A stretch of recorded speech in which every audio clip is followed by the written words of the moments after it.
I will first just start this session with the wonderful Roba, with just their acknowledgement of country. So just acknowledging the traditional owners of the lands on which we all meet, and we pay our respects to the elders past, present and emerging, and also recognise the virtual digital aspect of this and the fact that the infrastructure we all use and rely upon has disrupted and continues to disrupt Indigenous peoples across the world.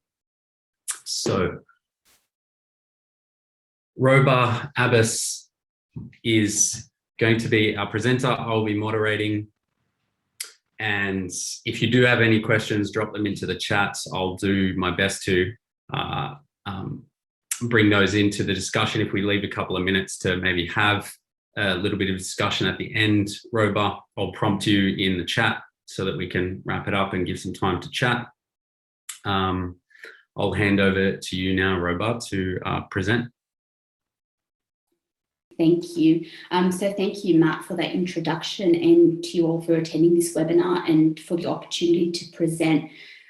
I'm delighted to be here today to share some insights derived from research conducted with my wonderful collaborators who are here today, Professor Katina Michael and Associate Professor Angie Michael, over the past 12 years or so, into the design of location-based services. And I'd also like to acknowledge additional colleagues who have joined us at various points in our journey, such as Sarah Fusco, Dr. Anas Aludat, and Associate Professor Rob Nichols, who's also in attendance today. Specifically today, I'll be focusing quite briefly on the social, ethical and regulatory implications of location-based services, whilst also looking at defining elements of a transdisciplinary framework that might aid in the design of future location-based services, centred primarily on care applications and usability context. On the next slide, prior to delving into this expansive area, I'd like to present an acknowledgement of country, which was recently shared with me and I think is very beautiful, by colleagues at the University of Wollongong, which essentially expresses the Aboriginal people's connection to country and all living things, which I think is very pertinent to our discussions today and to this webinar. So today I'm joining you from Wollongong, Australia, and I'd like to acknowledge the traditional custodians of the land on which the University of Wollongong is situated and pay my respects to the elders past, present and emerging. So on the next slide, in terms of overview, I'm really happy to be here today providing you with this overview and introduction to location-based services, which in terms of a simple definition can be defined as those applications that combine the location or position of a mobile device relating to a given entity with some kind of contextual information to deliver a service to the end user or to end users. Example applications are your GPS navigation devices, fleet management solutions in the organisational context, location-based social networking solutions at an individual level perhaps, and even those large-scale solutions that might be implemented by industry and government agencies, those about, for instance, emergency management and so on. And I'll focus on our research timeline since 2009, whilst highlighting our original research focus and our adopted theoretical and methodological approach to studying the ethical, social and regulatory implications of location-based services, or LBS. Specifically, I'll be looking very briefly at the socio-technical approach that was utilised from the theoretical foundations, but more importantly, right through to its operationalisation in a consultation-based project, which effectively led to a proposed solution in the form of a regulatory framework for location-based services. An important aspect of this presentation is outlining where to from here and our current work in the LBS domain, which is centred on the design and development of care platforms. And I'll return to that notion of care, particularly in the context of dementia care and in support of individuals living with dementia, with the proposed system potentially applying to other neurocognitive conditions and allowing us to generalise some of the learnings beyond this particular application area. So the proposed platforms are intended to apply a transdisciplinary approach to design, which have been informed by, or which is informed by our work in this space, and the elements of which I will identify and describe shortly. So on the next slide, to provide you with the necessary background, and I won't go into this in too much detail, but this slide effectively displays our research timeline from 2009 to the present day, demonstrating really our journey in the LBS field of study. And this journey commenced prior to the actual timeline itself in 2006. MG Michael referred to that time earlier in his wonderful presentation. And that work was centered in terms of my collaboration with Professor Michael and MG Michael, centered on working into looking at critical infrastructure protection and national security, the latter supported by multidisciplinary workshops, which were led by Katina and MG Michael, namely the Research Network for a Secure Australia series. So this work formed the underpinnings of the research which I'll discuss today, or our research into location-based services, the initial project of which was funded by the Australian Research Council Discovery Project Scheme. You'll note that our work initially focused on determining the need for LBS regulation in Australia, and Jason alluded to regulation and governance in his talk prior to mine, and has since progressed. Our work has progressed and been extended to cover other related areas, such as covert policing, location-based social networking, we've got emergency management and warning systems, flood modelling, big geospatial data and location intelligence, location analytics, location-based artificial intelligence, and more recently within the context of the COVID-19 pandemic, contact tracing and tracking applications, amongst other areas. And this really leads us to our current focus on methodological approaches to design, both generally in terms of viewing emerging technology in a general sense, and specifically with respect to location-based services, in addition to the care platforms idea, which I mentioned earlier. In the interest of time, I'll provide a snapshot of our initial LBS project in 2009, where at the time we were determining the current state of play in the field and working towards establishing whether there was a need for regulating the location-based services industry within the Australian context. And that particular project aligned very closely with the themes of this webinar, and the learnings from that project have heavily influenced our present approach and our research into transdisciplinary approaches or frameworks and the constituent elements, which I'll also discuss. So essentially what I'll be focusing on within the context of that timeline are the red items on the timeline, and I'd be happy to hear from you if you'd like to find out more about the rest of the work. So on the next slide, I think it's helpful to point out, or at this point, to identify the problem or challenge that we were interested in early on in exploring, and it could be set out as a multifaceted problem or challenge comprising three areas of problem statements. So the first was around the idea of traditional technology and information systems design and development processes, or cycles, if you will, which are quite familiar in the domains, and they did not at the time, and still don't to some degree, account for social implications, the integration of ethics, and considerations of the regulatory provisions applicable to location-based services and location information more specifically. And this was true both in an industry and also in an academic setting. So that's the first point that we were really faced with, or the consideration we were faced with. Secondly, and furthermore, I think it became apparent in our comprehensive research into the social, ethical, and regulatory challenges, an in-depth analysis through an in-depth analysis of the work of individuals such as Katina Michael, MG Michael, Professors Roger Clark, Marcus Wigan, and Rob Nichols, who are here today. It became apparent that the emphasis was on the technical solutions themselves and the exploitation of technological potential. Having said that, the stakeholders that either use the application, so the end users at the end of that LBS, what we term value chain, or those that are affected by the implications and implementations, those that are affected by the implementation of location-based services were often disregarded in the design process and in general consultations. So, for example, users were typically integrated into the process at the testing phase, and usability testing happens too late in the design and development process. It's furthermore restricted to end users rather than a broader stakeholder base.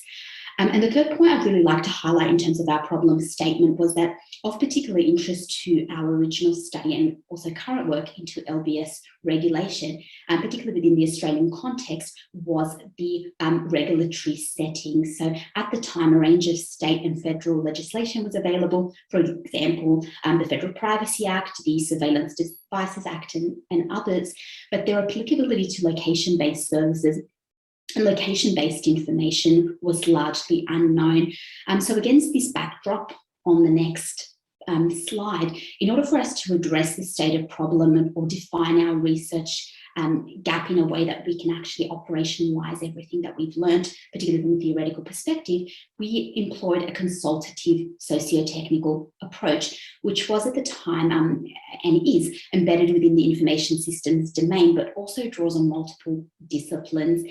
This approach followed and adopted the significant theoretical and methodological developments that you can see on your screen. I won't go into too much detail here, and I'd be happy to share some presentations in which I cover that progression and the approach in detail. If anyone's interested, please let me know. However, in terms of a brief overview though, this slide offers the theoretical foundations of our LBS study, from the origins of systems and open systems theory right through to socio-technical theory and design and the principles embedded within this particular theoretical approach, and the relevance of the field of human-computer interaction, working towards a participatory and co-design basis for our study. So essentially, following this theoretical progression online led to the implementation of a consultative methodology, which was and does operationalise the principles of socio-technical theory in order to determine a solution to that previously identified challenge or gap in research and also in practice. At the heart of this consultative methodology, on the next slide, you'll see a list of stakeholders, and this process or methodology really centred and was focused on stakeholder engagement, where we endeavoured to represent operational and non-operational stakeholders comprising and supporting the LBS value chain. And we use value chain quite deliberately in this sense, but I won't go into that within this presentation. And that was done in order to gain an understanding of the need for regulating location-based services and designing an appropriate solution. So our first task in the process was to map out the value chain or the socio-technical system of interest as made up of a range of operational, technical, non-operational and other stakeholders, which allowed us to better direct our attention during the consultation to simultaneously focus, and that's quite important, on reconciling the interests of users, industry bodies, both operational and non-operational, and government entities. I think I'll stop there just in the interest of time and move on to the next slide. So as such, we can see here that the phases of our design methodology were quite contained to those stakeholder groups, and the representation you see on your screen is quite simplistic, but it serves our purposes today from a summary perspective. So phase one involved an observational study of location-based services users, the outcomes of which were both thematic and spatial in nature. So the latter was a series of geospatial scenarios which existed on a risk spectrum from low risk right through to the catastrophic risk category as defined by Emergency Management Australia. In terms of phase two, that comprised of an interview and consultation process centred on technical and non-technical industry stakeholders, as I mentioned on the previous slide. And the final phase, which was phase three, resulted in formal interviews and requests for statements with relevant government agencies, specifically those that were in the privacy and emergency related area, given our prior analysis and work around the implications, both social, regulatory and also ethical. Now, it's important to note here before I go on to the next slide that phase one of the project was formed the basis for the remaining phases, and the data collected across the board was both quantitative and qualitative in nature, and our analysis was spatial and thematic, which led to a consolidated regulatory outcome in the form of a regulatory framework for location-based services, as shown on the next slide. So there's quite a lot in this regulatory framework, and I usually superimpose it on top of the other just to show dimensions and also levels of analysis in addition to how things correspond to each other. But in summary here, the major finding of the consultation, or the socio-technical consultation, is that there is in fact the need to regulate the design, development and use of location-based services. But the regulatory framework must be carefully designed to encompass various levels, ranging from the consumer right through to the government level. So, for example, I'll give a few of the findings, maybe just a few highlights. At the individual level, it was considered that adequate levels of protection needed to be balanced with flexibility of choice and access to features and technological potential. However, we needed to regulate specific instances of use, such as emergencies, for example, and also simultaneously supporting industry developments. In terms of the industry and company level, there was a call for a multi-layered approach to regulation, which allowed for co-regulation to be created and administered by industry members, incorporating codes, standards, principles, and a revision also to existing laws. Government, to give a few examples, highlighted the need to address patchy and inconsistent laws, to introduce some kind of uniform regulation across Australia and clear implementation guidelines, whilst harnessing and working on emergency management capabilities, and state government should be consulted separately was also an emergent theme. And this is a very brief overview, but I'd like to fast forward to the present day and share some learnings from this project and how it was informed, or how it has informed the development of a transdisciplinary framework. So the learnings from this project and subsequent projects have allowed us to conceptualise a current project relevant to geosurveillance and social justice in this webinar, and may provide theoretical and methodological direction moving forward towards transdisciplinarity. I'll be very brief here, but on the next slide, to appreciate the value of a transdisciplinary approach, which is informed by, as I said, our LBS regulation work, in addition to the work of others in the information systems space who are highlighted on your screen. We can see that here on the screen and in this image, this is a very simplistic and preliminary view of a transdisciplinary framework containing select elements, and there are more elements, and they can be viewed, all these elements can be viewed on a spectrum. When comparing disciplines, this ranges from a siloed or unidisciplinary perspective on a specific LBS challenge, right through to what we're proposing in terms of the integrated, hyper-connected view. The elements of stakeholder involvement, complexity of a given problem and of systems, the nature of knowledge creation, from application of knowledge right through to, as we move up to transdisciplinarity, from application to comparison to synthesis, and right through the transdisciplinary case, the creation of knowledge, or new knowledge, theories and methodologies, ideally resulting in a socio-technical solution. And that solution needs to be and echo some of Jason's ideas. It needs to be human-centric and be based on lived experience and expertise. And there's so much more to say here, but I might show you on the last slide to wrap up and leave some time for Jason and for some questions. On the last slide, we really demonstrate how the proposed transdisciplinary methodology would play out and translate to considerations within a working project that looks at co-design of a care platform with individuals, not for, but with individuals living with dementia, the methodology of which is built again on socio-technical systems theory and operationalized through enhanced socio-technical design or next generation design methodologies, at the heart of which are values defined by the individuals themselves.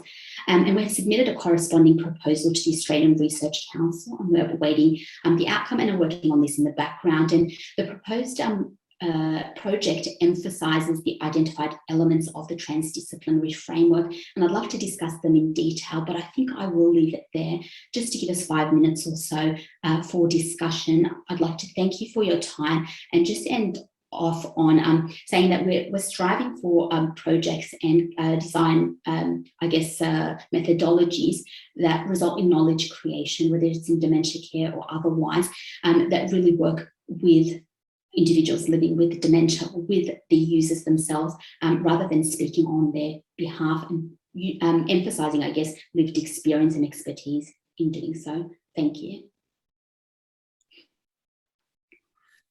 Thanks, Roba. That was brilliant, insightful, talking through some of the work that's been done.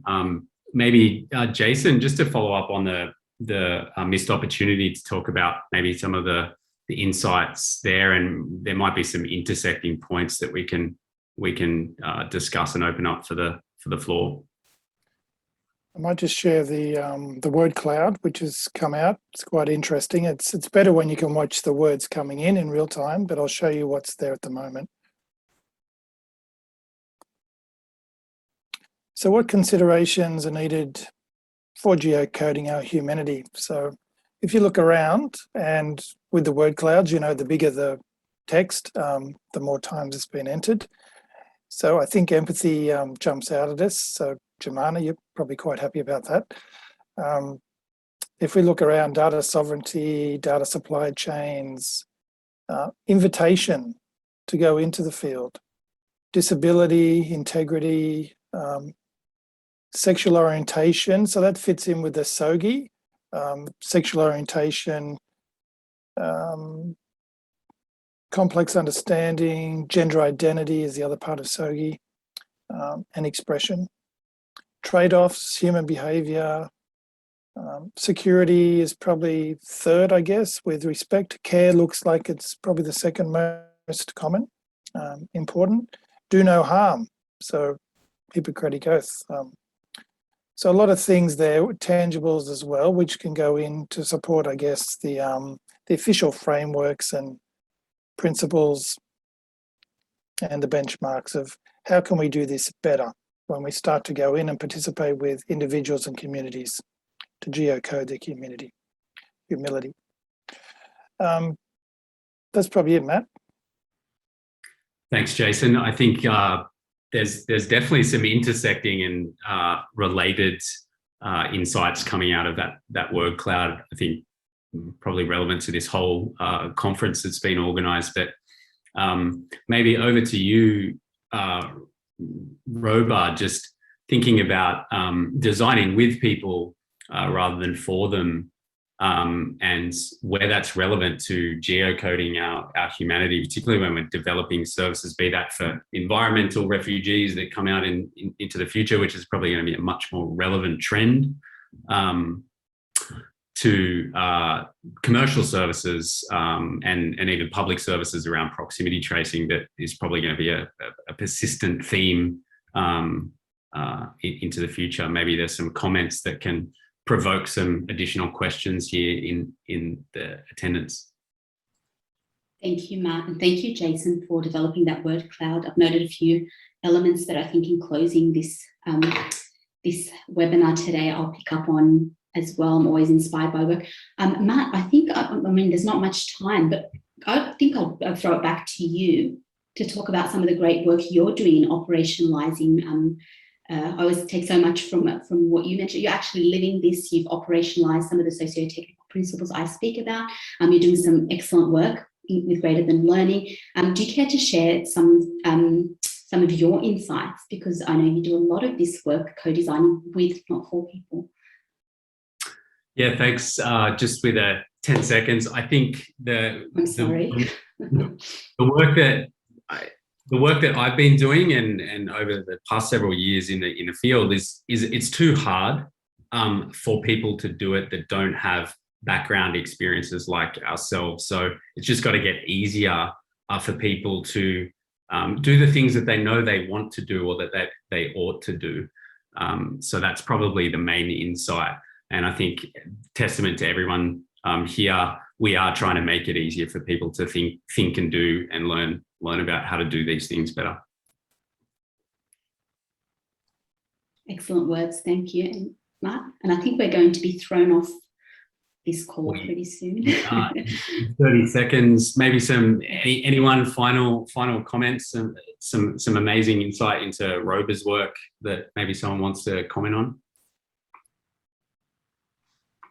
It's just going to get more awesome, Matt Mitka. Buckle down and buckle in and get ready for some rockets. Sounds painful, I think. And if I can say, we have Jemana Bugazella next.